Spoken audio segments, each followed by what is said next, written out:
Video games are a 3D simulation meant to vaguely mimic the physics and interactions that we see here in the real world. So maybe, to master gaming, we have to look back to examples of people and practices that prevailed in real life.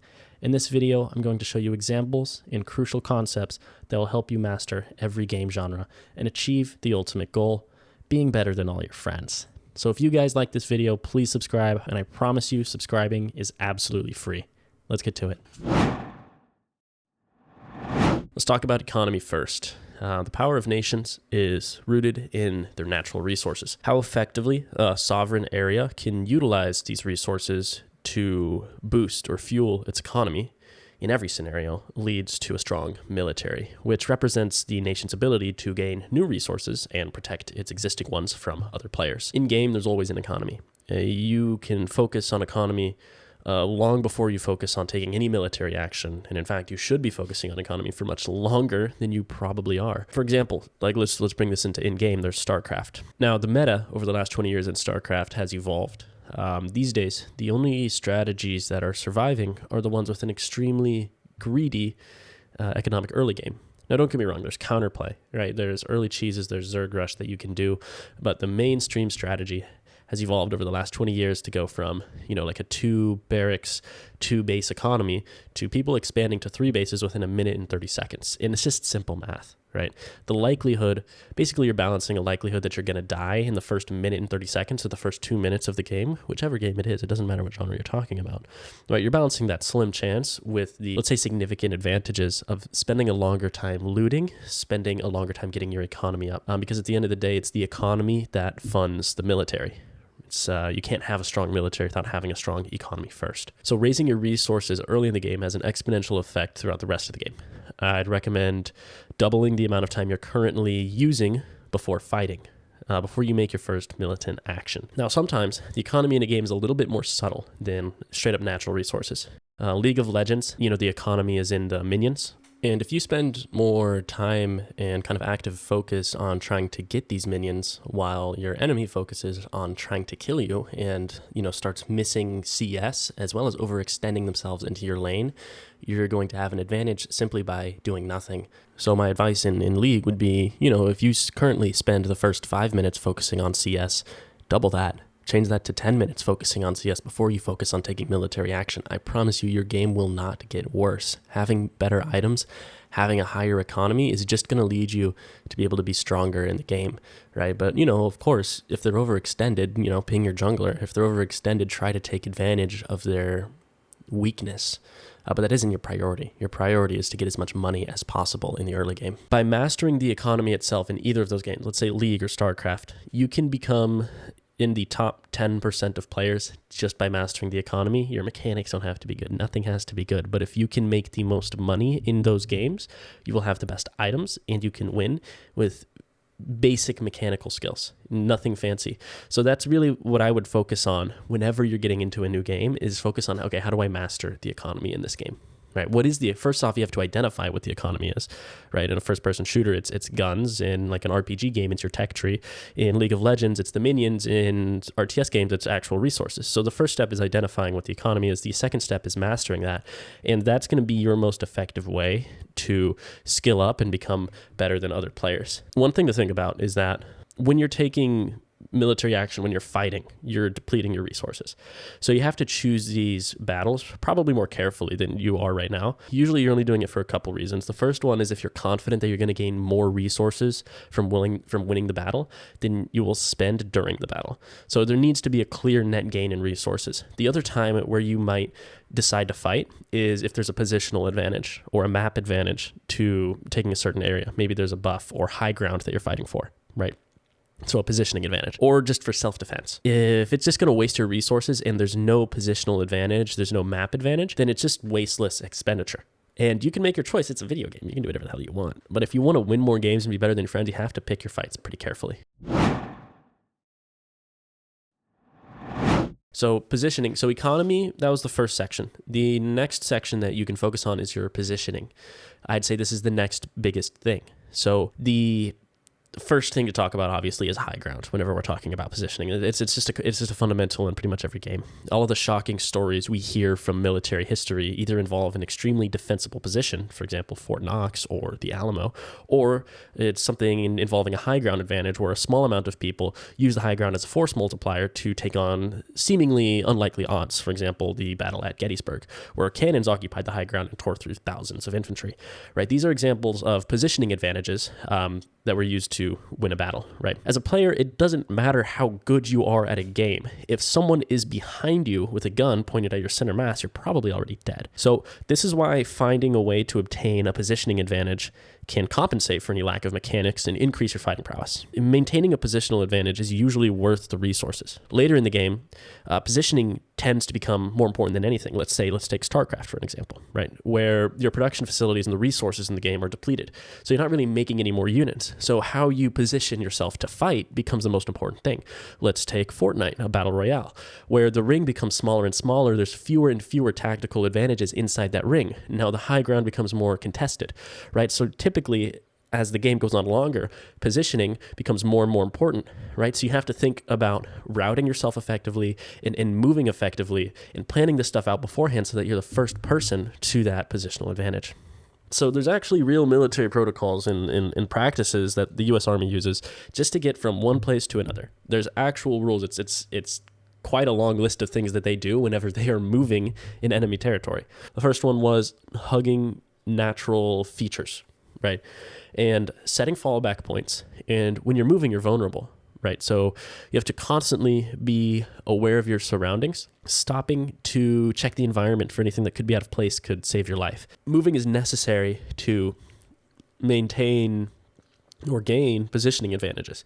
But when you're moving, you're vulnerable, right? So it's important to move correctly and to plan out your rotates beforehand to make sure it's intentional. So let's dive into those things I mentioned a little bit. By hugging the crest of a hill, you can quickly escape the line of sight just by hopping over the other side of the hill, right? By hugging a tree line, you can disappear into the forest while still maintaining a clear view of your surroundings. So hugging natural features is a pretty frequent, let's say, military routing. Now, setting fallback points is important. So on your route, you're going to run into positions that are better than others, right? Maybe you're exposed in a valley, right? That could be like a worst case scenario versus, a little bit higher up, where you have a rock to fall behind, right? So setting these fallback points intermediately can save you a split second if ever you come under fire, right? And that split second could be the difference between winning and losing the game. Let's see. The last thing I'd say is just awareness. Constantly be looking around whenever you're moving, checking for points of entry, checking for corners, right? If you're not aware of your surroundings, you're just extremely vulnerable whenever you're moving because you're basically in a game, you're moving between setting up defensible positions and taking a risk and moving.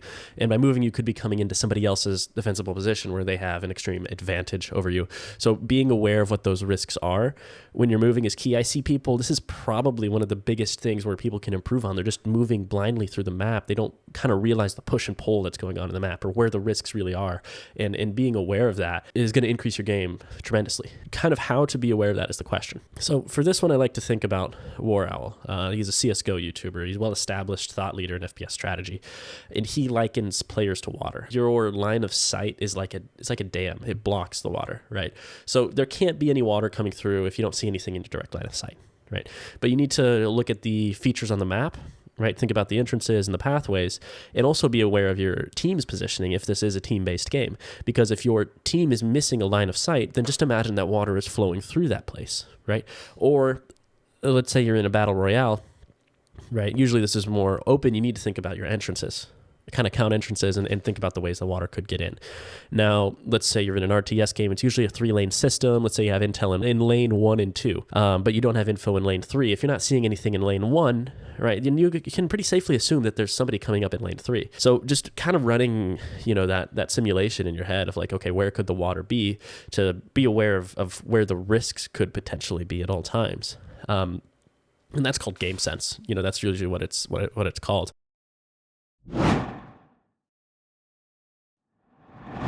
Now, in every game, there's force multipliers. If you gave me a lever long enough, I could lift the world.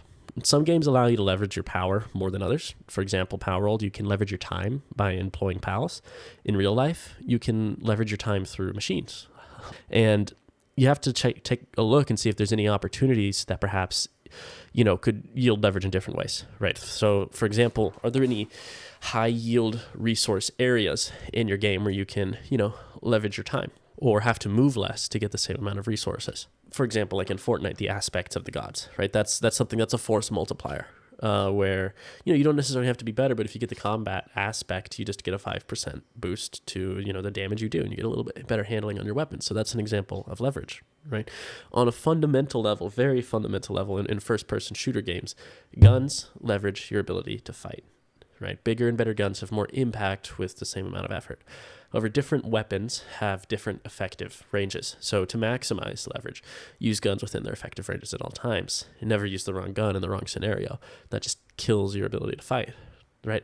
Now, the way we're playing this out in this video is a little bit slower, a little bit more methodical game style. So this play style that we're talking about in this video actually favors snipers, long-range weapons with high damage, as if you can get into the proper position and use information well, you can end the fight before it even starts without risking taking any damage, and as well as engaging from long range, you have an easy disengage. That would be my recommendation if you're trying to be better than your friends. If you're playing more methodically, use snipers, use long-range weapons, heavy hit weapons that have a high risk, high reward, but pretty much lowering the risk by attacking from a longer distance. Right. The next thing you can think about is permanent upgrades to your tech tree, upgrades to your weapons, attachments, or upgrades to your infantry or mechanical units. Right. These permanent upgrades, it's an undeniable part of the game in pretty much every game, because let's imagine let's say Fortnite, you're fighting somebody with no attachments on your weapon versus somebody who has everything. Their gun is just better than yours. Or in StarCraft, right, you're fighting against 3/3 upgrades and you're 0/0. That their units are about twice as effective as yours. Right. So racing to get upgrades as fast as possible before taking fights. Again, you're always thinking about economy before military. Kind of the last section I want to talk about here is like map advantages. This is something that doesn't really have let's say a real world equivalent. This is something that's specific to video games. Developers will code in areas of the game that are advantageous, right? So in let's say League of Legends, there's, the jungle, right? With, blue buff, red buff, and Baron, right? So taking and having control over areas that have map advantages is extremely valuable. So like vision towers in StarCraft give you information of the surrounding area. Or let's say, I think honestly the best example of this is Fortnite, those radio towers that allow you to see the next zone.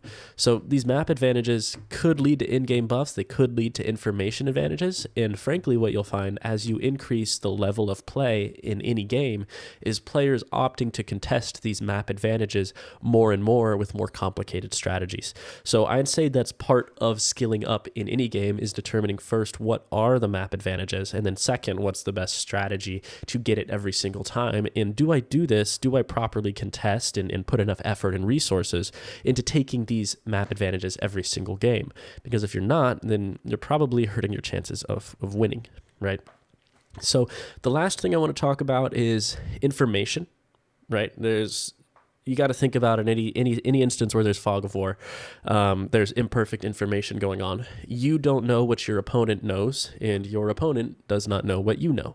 So you can use that to your advantage. That's where scouting comes into play. That's where feeling out the map for information, getting high ground to have a longer sight line comes into play. Because if you have information, you can usually transfer that into a positioning advantage.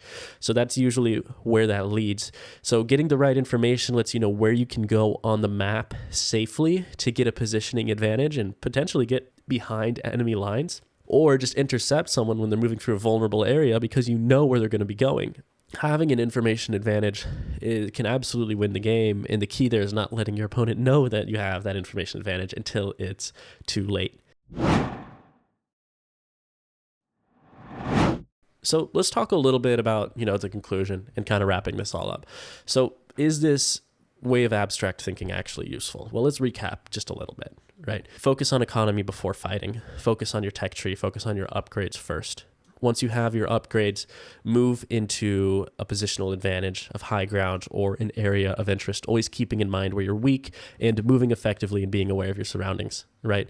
If you have the opportunity to find leverage, find force multipliers, get better upgrades, get better attachments, be aware of the map advantages, and always, try to maintain a pretty healthy amount of information in any game. So it's really basic stuff. It's really abstract stuff. But if you can apply this to each game you play and then ask yourself, after the game, did I do all of those things? What would happen to your performance if you did this every single time? Let's break this down real quick. Let's say you're loading up into the battle bus. You're about to drop into Fortnite, right? You spend the first 5 minutes looting instead of fighting. Now there's 60 players left in the game, right? There's already 40 people who've already died because they're fighting too early. Okay, you get yourself, blue weapons. You have a sniper, you have a mid-range and a short-range gun. You have the basic tools to fight, right? Then you go to a radio tower and you find out, where the next zone's going to be before everybody else, right? Having that information advantage allows you to position yourself correctly. You have to move less frequently. You're vulnerable less often. So let's say you know where you have to be before everybody else. You occupy the high ground. You have decent weapons, and you found yourself a bunker or an area of interest that you contested to get good attachments. So if you had good guns, good attachments in the high ground every single game, which is completely achievable, you just have to think a little bit strategically, do you think that would increase your chances of winning, right? Do you think that might make you better? Okay, let's change it to a different game. Let's try this out in, League of Legends, okay? Let's say instead of focusing on fighting your enemy for the first 6 minutes of the game, you focus on getting every single minion, right? Only pushing your enemy if they came too close to your side of the map where you actually have an advantage. Maybe you have a gank from your jungler, right, who comes in and wins a 2v1 because they were overextending. Either way, if you just focus on getting every single minion for the first 6 minutes of the game, you're going to come back, you got to know what your power spike is for your certain character. You have a good chance of winning that first engagement. And even if you don't, if you stay focused on the minions and get every single minion, I guarantee you you'll rise up to platinum, you'll rise up to diamond, in that just by mastering the economy, right? And then thinking about positioning as you move into the mid game, right? Taking, Drake buffs and stuff like that. And then also tooling up and opening up the tech tree effectively, for your character. So do you actually do that every game? Do you actually focus on getting minions every single game and then, contesting these areas of interest? And do you have enough information on the map when you're moving? Are you stopping? Are you aware of your surroundings? Do you know which areas are dangerous and which areas are not? Are you actually keeping track of this stuff, right? And of course, let's liken this to Minecraft. Everybody freaking loves Minecraft. In Minecraft, I'd say the biggest thing you want to focus on is leverage. Leverage becomes more important than these other categories in that game specifically, because there's redstone and there's machines and there's farms and there's transformers that you can use to leverage your time to gather natural resources for you and transform these resources into something that's a little bit more of a finished good that's more usable to you as a player, right? So where you would have spent hours doing this, now you have a machine that does it in the background for you 24/7.